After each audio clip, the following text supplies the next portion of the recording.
नमस्कार, मैं doctor Ritu Dubey, assistant professor philosophy, government Meera girls college Udaipur.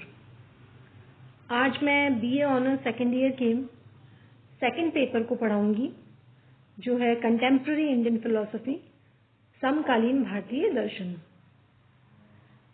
इस पेपर से संबंधित अपने पिछले वीडियो में मैंने राधा कृष्णन के आत्म संबंधी, जगत संबंधी और सत संबंधी विचारों की चर्चा की थी, और आज हम पढ़ेंगे राधा कृष्णन के बुद्धि और अंतःप्रज्ञा संबंधी विचारों को। इंटेलेक्ट एंड इंट्यूशन पर उनका क्या कहना है, उसे आज हम पढ़ेंगे।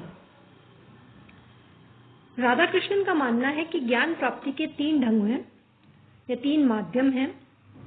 पहला है इंद्रिय अनुभव, सेंस एक्सपीरियंस, दूसरा है बुद्धि, इंटेलेक्ट, और तीसरा है अंतःप्रज्ञा या अंतर्दृष्टि भी जिसे कहा जाता है, इंट्यूशन।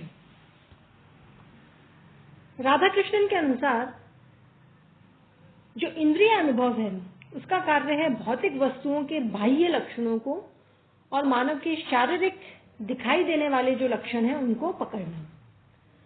इस प्रकार ये जो इंद्रिय अनुभव होता है ये एक ऐसी सामग्री एकत्रित कर लेता है जिस पर कि हमारी बौद्धिकता विचार कर सकती है। फिर वे कहते हैं कि बुद्धि क्या करती है कि जो बुद्धि है यानी बौद्धिक जो विचार है वो मन का व्यापार है। जो बुद्धि है वो विश्लेषण और संश्लेषण के द्वारा अपना कार्य करती है। इंद्रियों से प्राप्त सामग्री का ये विश्लेषण करती है। विश्लेषण का मतलब उसको छोटे छोटे अवयवों में विभक्त करती है उसको, और फिर उन विश्लेषित तत्वों में नए नए संबंध देखती है, उनमें नए नए ढंग का संश्लेषण करती है, उनमें नए तरह का संयोजन करती है, जिससे कि बुद्धि के द्वारा जो उपलब्ध ज्ञान है वो परोक्ष हो जाता है ना। उनका ये कहना है कि बुद्धि के द्वारा जो ज्ञान प्राप्त होता है वो साक्षात ज्ञान नहीं है, वो परोक्ष ज्ञान है, अप्रत्यक्ष ज्ञान है।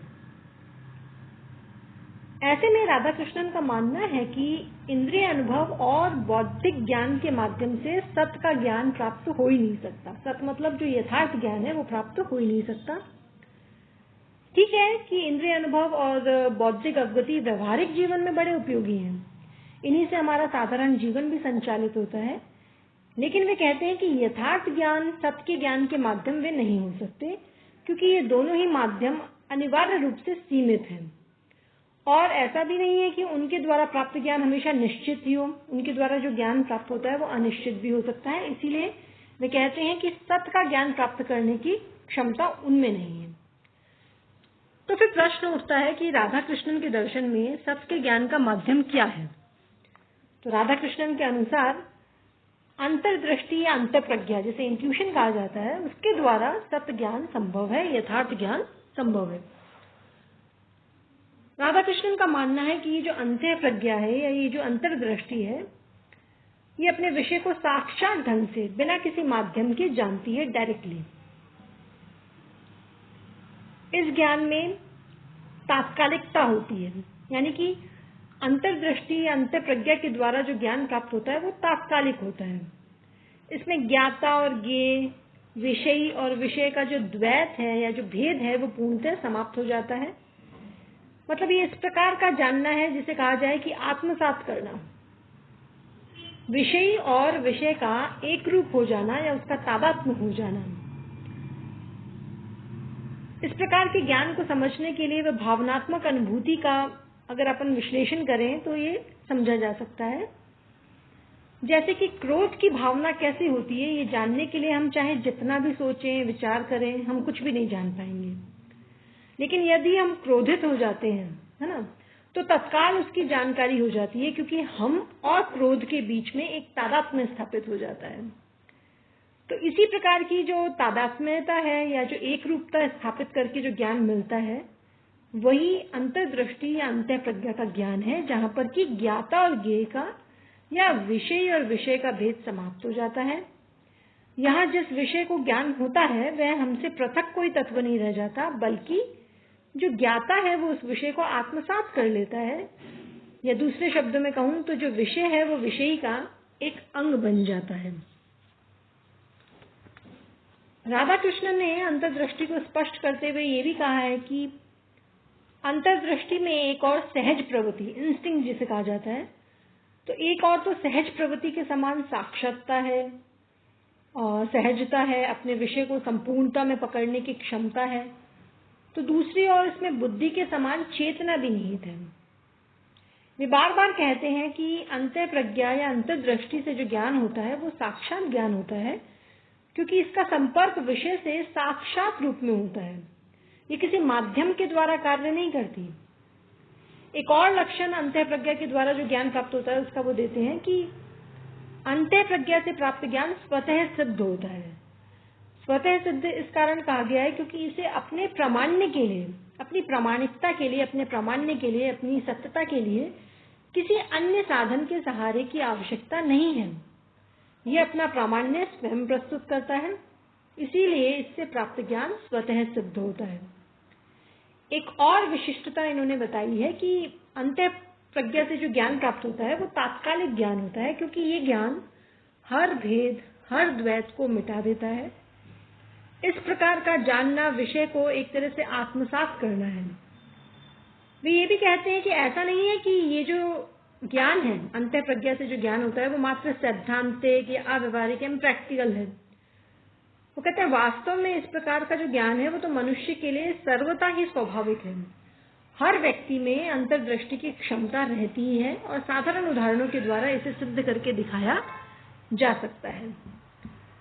राधा कृष्णन कहते हैं कि इस प्रकार अंतर्दृष्टि उन सभी कार्यों को कर लेती है जो इंद्रिय, सहज प्रवृत्ति और बुद्धि से संपादित होते हैं, लेकिन साथ ही उनके अतिरिक्त कुछ ऐसे कार्य भी संपादित करती है जो उन तीनों से संभव नहीं है।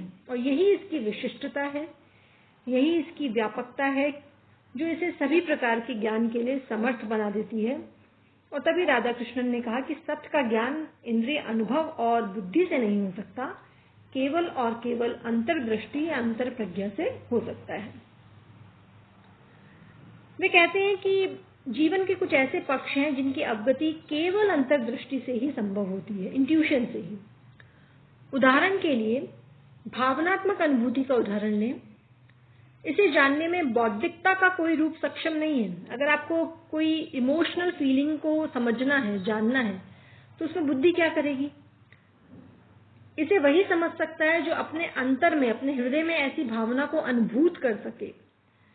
प्रेम की हर परिभाषा प्रेम के स्वरूप को समझने में असमर्थ है।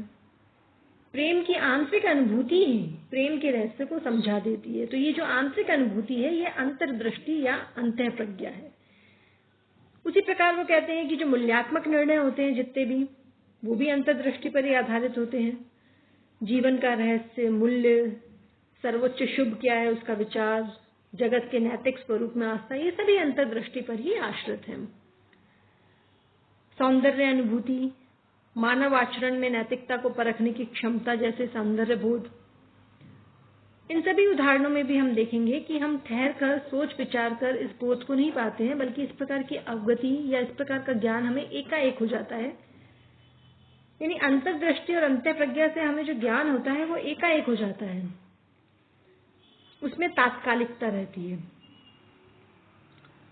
राधा कृष्णन का ये भी दावा है कि जीवन संबंधी और तर्क संबंधी जो सामान्य सिद्धांत हैं या फिर जो सामान्य वैज्ञानिक मान्यताएं भी हैं, वो भी किसी न किसी रूप में इसी प्रकार की सूझ पर आश्रित होती है। क्योंकि उनका मानना है कि अंतः प्रज्ञा और अंतः दृष्टि से जो ज्ञान प्राप्त होता है वो क्या है, वो एकाएक वो सूझ उत्पन्न होती है। जैसे वो कहते हैं कि